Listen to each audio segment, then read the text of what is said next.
अब कौन सा हार्मोन है, एक और क्वेश्चन है आपके 5 ईयर जो पेपर्स में, कौन सा हार्मोन है हमल के दौरान शुगर की मिकदार को नॉर्मल रखने में मदद करता है या आपकी जो है वो शुगर लेवल को कंट्रोल करता है। कंट्रोल तो नहीं कह सकते मगर ये है कि उसमें थोड़ा सा उसको हेल्प करता है। उसमें इन्होंने 4 ऑप्शंस दिए हुए हैं। ह्यूमन क्रोनिक गोनाडोट्रोपिन नहीं, ह्यूमन क्रोनिक गोनाडोट्रोपिन नहीं करता क्योंकि वो तो प्रेगनेंसी हार्मोन को पता है कि प्रेगनेंसी है कि नहीं। वो एंटी डायबिटिक हार्मोन ये किडनी से काम करता है और एफएसएच भी नहीं। इनमें है एक जो है ना वो एक human placental hormone. Placental actually ये प्लेसेंटा से हार्मोन्स निकलते हैं, ग्रोथ का भी काम करते हैं। ये प्लेसेंटल हार्मोन्स होते हैं। प्लेसेंटल हार्मोन ही जो है ना वो शुगर लेवल को कंट्रोल करता है। और दूसरा सवाल आप लोगों का कि हमल के दौरान टेटनस टॉक्साइड की जो वैक्सीनेशन है वो कौन से मंथ में लगाई जाती है। तो पहले वाले जो ज़माने में ये होता था मगर अब इसकी जो है ना चेंज हो गई है। जो एक न्यू वैक्सीनेशन प्रोग्राम चल रहा है जिसमें 5 डोजेज़ लगते हैं फीमेल को। बहुत सारी जो बच्चियां हैं अब तो वो पहले से ही लगवा के आती हैं क्योंकि उनको वो एक वैक्सीनेशन जो है ना वो EPI प्रोग्राम में शामिल है। तो 5 डोजेज़ जब उसको लग जाते हैं, वो कंप्लीट हो जाता है तो फिर प्रेगनेंसी में लगाने की ज़रूरत नहीं पड़ती। और दूसरा ये कि अब है कहते हैं कि 20 वीक्स के बाद किसी वक्त भी आप पेशेंट को लगा सकते हैं। ज़रूरी नहीं कि वो आप 7 मंथ का वेट करें। हो सकता है पेशेंट आपके पास फॉलोअप के लिए आए ही ना, वो उसको हमारी जो कम्युनिटी है, हमारी जो चीज़ें हैं, अगर 20 वीक्स के बाद कभी भी आए तो आप लगा सकते हैं टेटनस टॉक्साइड का इंजेक्शन। उसमें इन्होंने जो ऑप्शंस सवाल के हिसाब से अगर हम देखा जाए, उन्होंने जो ऑप्शंस दिए हुए हैं वो दिए हुए हैं कि 4 महीने में नहीं, 4 महीने में नहीं लगाते, 6 महीने में भी नहीं, 5 महीने में भी नहीं, 7 महीने में लगाते हैं। ये सवाल के हिसाब से। तो सवाल में अगर आपके पास ये ऑप्शन आ जाए तो आप 7 मंथ को या 7 महीनों को टिक कर सकती हैं।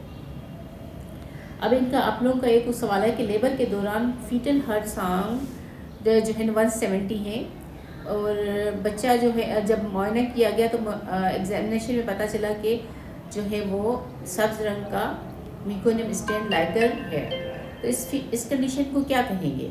एक तो बच्चे की धड़कन बहुत ज़्यादा है, दूसरा इसका जो पानी है वो हरे कलर का है या ग्रीन लाइकर है। तो उसको हम क्या कहेंगे। इन्होंने ऑप्शंस दिए हुए हाइपोथर्मिया नहीं, हाइपोथर्मिया नहीं करते। हाइपरथर्मिया भी नहीं। ये जो हमारा टेम्परेचर से रिलेटेड है, it's not related to the fetal heart sounds are जो है वो आपका जो सब्ज रंग का पानी है उससे। और तीसरा आपका है हाइपर कैल्सीमिया नहीं, हाइपर कैल्सीमिया भी ये कंडीशन नहीं क्या होता है, इसको हम कहते हैं फीटल डिस्ट्रेस। फीटल डिस्ट्रेस इसका मतलब है कि बेबी का अंदर प्रॉब्लम चल रहा है, बेबी के हार्ट रेट इंक्रीज है और बेबी जो पानी है उसका वो भी ख़राब है। इसका मतलब अंदर बेबी नॉट फेवरेबल कंडीशन में, इसको जितना जल्द निकाल सकते हैं उतना निकालें।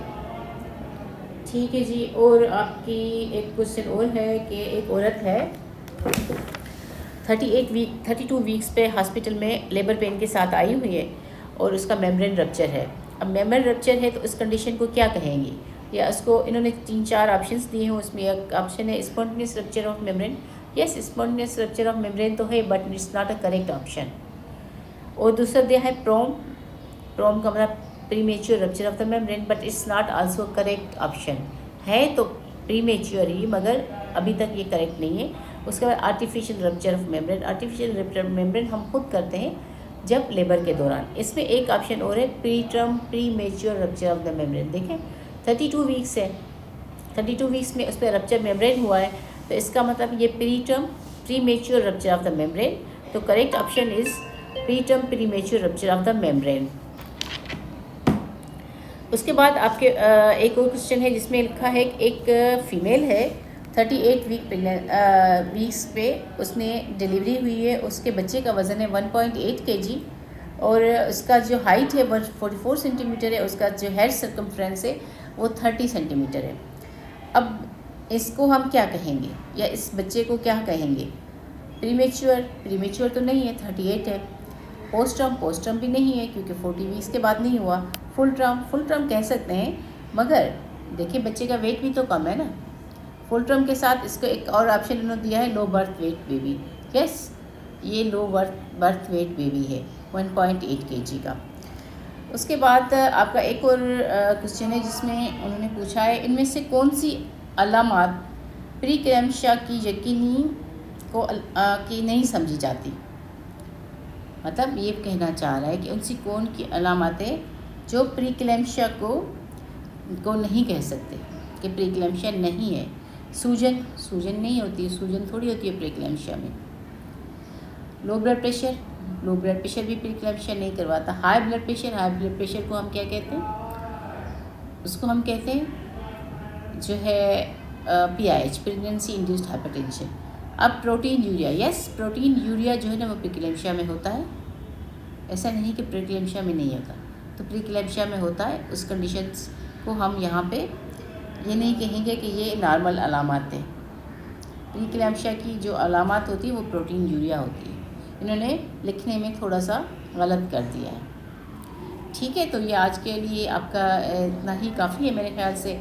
इसमें आपको बताइएगा कमेंट्स में कि आपको वीडियो कैसी लगी, आपको पढ़ने में मज़ा आ रहा है कि नहीं आ रहा, समझ चीज़ें आ रही हैं, आप किस टॉपिक पे करना चाह रहे हैं या इसको कैसे हम इम्प्रूव कर सकते हैं। तो प्लीज़ आप इसको देखिए, subscribe, like the channel. Thank you. इसको सेव करना।